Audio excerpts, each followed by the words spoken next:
معادله خیلی خاص رو حل بکنیم که سوال المپیاد هم بوده. این طرف x تو پایه است، این طرف x تو توانه. تو قدم اول میام دو طرف رو به توان 1 به روی 9x میرسونم.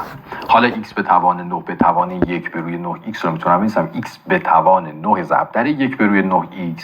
3 به توان x به توان 1 به روی 9x رو میتونم بنویسم 3 به توان x ضرب در 1 به روی 9x. این طرف 9 با 9 ساده میشه، خواهم داشت x به توان 1x. این طرف x با x ساده میشه، خواهم داشت 3 به توان 1 نهم. 3 به توان 1 نهم رو میتونم بنویسم 3 به توان 3 سوم ضرب در 1 نهم.